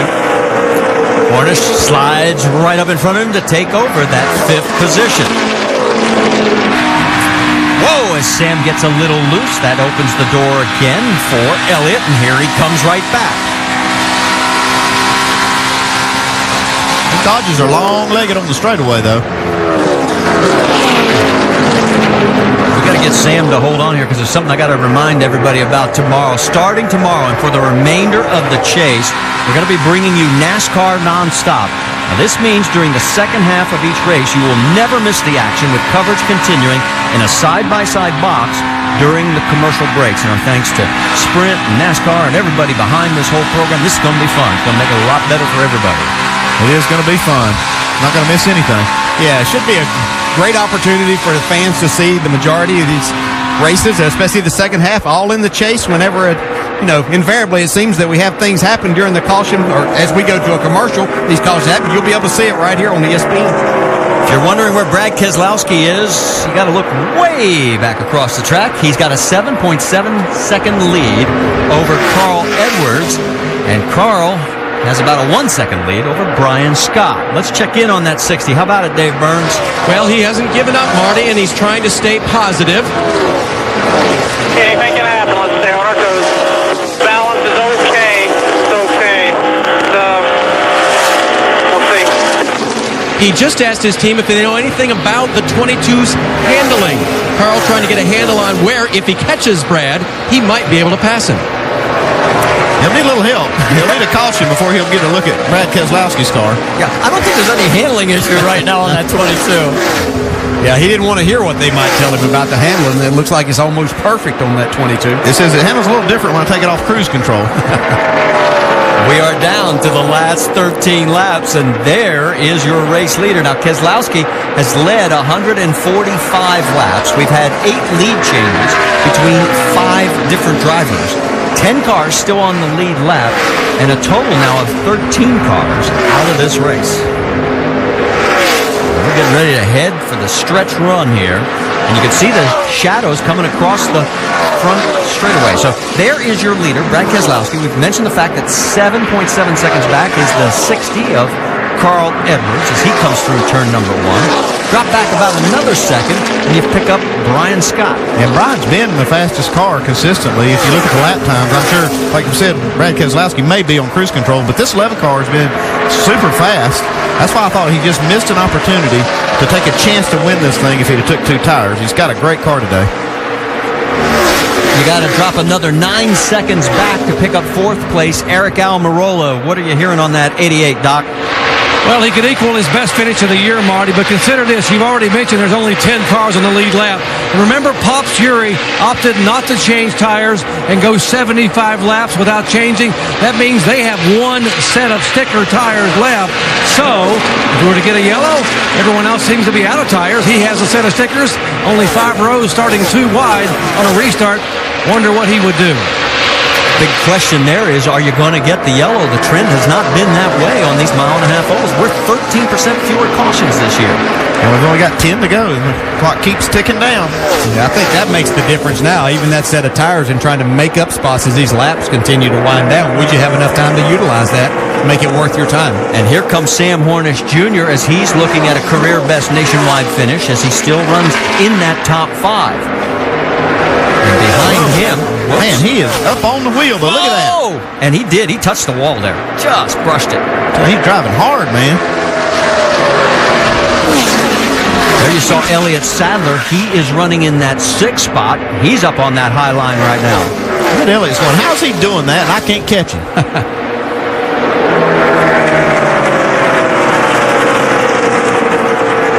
Right behind Elliott, about a 1.5 seconds, is Jamie McMurray. He's giving his best run of the nationwide season as he's got it in 7th spot. And just a little bit behind him, there he is, the number 6, the points leader, Ricky Stenhouse Jr. And right now, if he can stay right there and Elliott doesn't move any further, the lead would be 14. Yeah, and he's really minimized the damage today by really hanging in here at what could have been a really bad points day for him. He's been close to hitting the wall a couple of times, been sideways, but he's kept his car in the top 10. The way it stands right now, he'd only lose a couple of points of that lead. And Elliott Sadler, who was running up as high as 2nd in this race, is falling back here, so really could minimize the damage and keep a nice little cushion between he and Elliott Sadler. There you see Paul Menard. He is running in that 9th spot, total of 23 seconds behind the race leader. And the guy who really needed to get ahead of both Ricky Stenhouse Jr. and Elliott Sadler, unfortunately, has not been able to do it. Reed Sorensen is the last car on the lead lap. He's 30 seconds behind the front runner in 10th. Yeah, we talked about Reed at the top of the show about how his mile-and-a-half program is not as strong as the other 2 in the points. And today is really not a bad day. I mean, you talk about 10th place, but still not enough to beat the other guys. Yeah, he's at that stage where he has got to start cutting points off, not just trying to hold damage and damage control. There is your race leader. Brad Keselowski gives you an idea of just how close he is to putting Sorensen a lap down. He was trying to put the June winner, Justin Allgaier, 2 laps down in this race.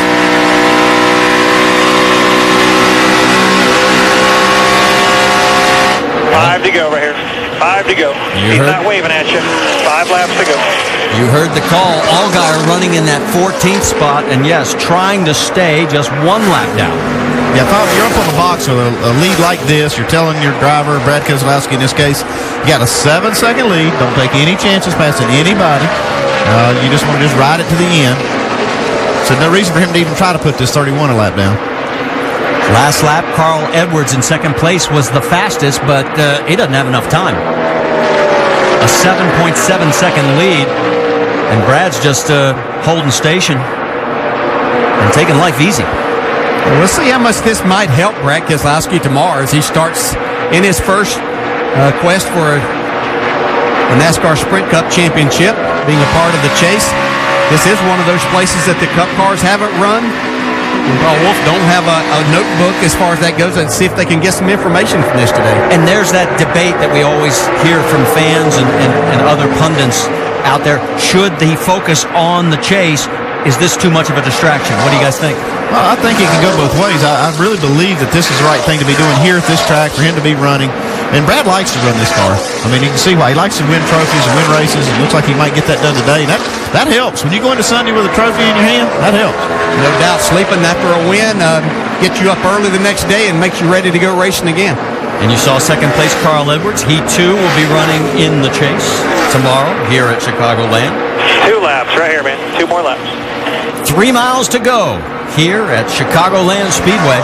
And Carl Edwards, his lead is still 7.5 seconds. He is in total control. He's led 156 laps.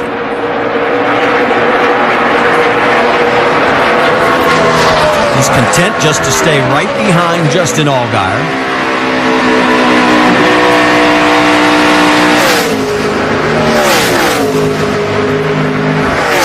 In third place, Brian Scott. He's going to tie a white career flag best. here, please. And here we go with the white flag lap. So it's not going to be that dramatic finish like we saw here in June when both Carl Edwards and Justin Allgaier ran out of fuel on the final lap. Instead, it's going to be cruise control for the 22 as Brad Keselowski's going to break that hex. Remember we told you at the beginning of the broadcast, no one has ever won from the first or second starting position? Well, Brad started second, and here he comes for the final time. Still outside. All right, man. Hell of a job right there. That wasn't the most exciting crew chief call. I think I'd have been happier than that.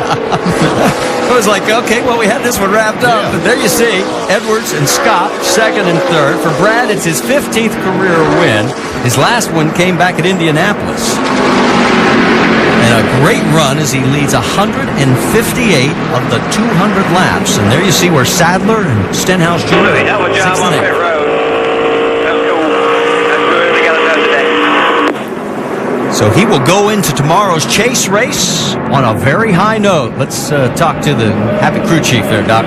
Hey, Todd Gordon, congratulations. What was the key to this dominant performance here today? You know, we've been working hard on our race cars, and this Discount Tire Dodge team has done a fabulous job of not giving up. We continue to work on making better pieces and better pieces. I think we unloaded this weekend fast and started the race pretty fast.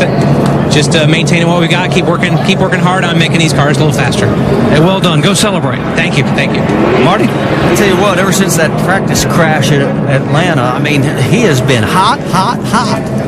He has. I don't think that has anything to do with it, but he has been hot. Well, who was it? Somebody said maybe he ought to break another bone or something and maybe just start winning them all.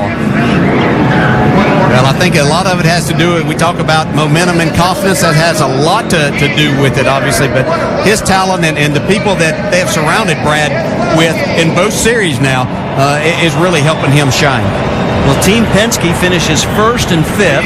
Sam Hornish Jr. does get a career best fifth. We mentioned Brian Scott ties his career best. And he's with Vince Welch. Pretty good day for Brian Scott on the 11. Did you give any consideration on that final pit stop to maybe trying a 2-tire change and going for the win?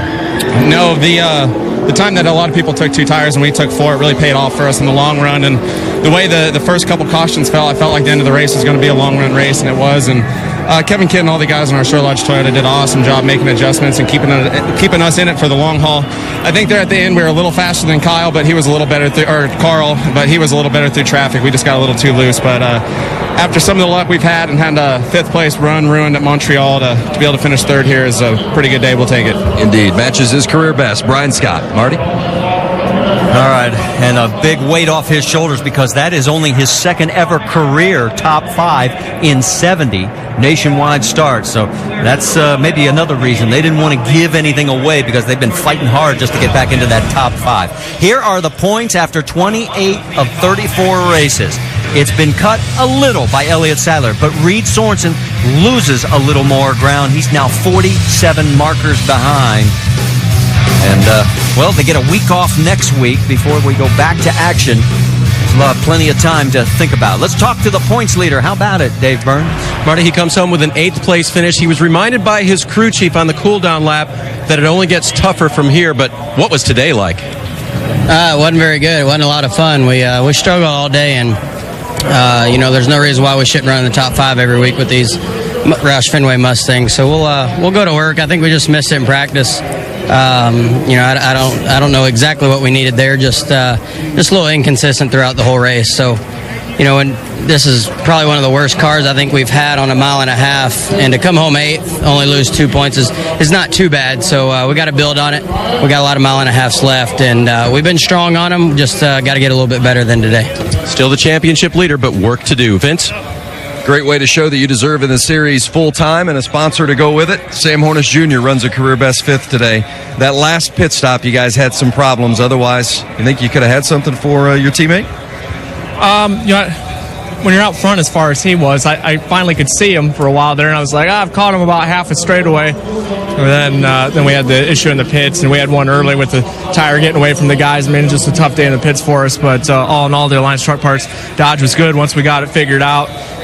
We were really fast there for, from I think lap 120, on, and just didn't have enough there at the end, and it's one of those days. We need to just get a smooth day in the pits, and I think we'll compete for a win. Sure had a smooth day on the track. Great run from Sam Hornish Jr., Marty, finishing 5th. Yeah, just that one little blip on pit road as the tire got away from him, but man, they came back, and we're getting close to the top of the hour. I want to let everybody know that's tuning in for college football prime time. We've got Navy and South Carolina coming up next, as we are now going to shift gears and head down to Victory Lane and talk to our winner, Brad Keselowski.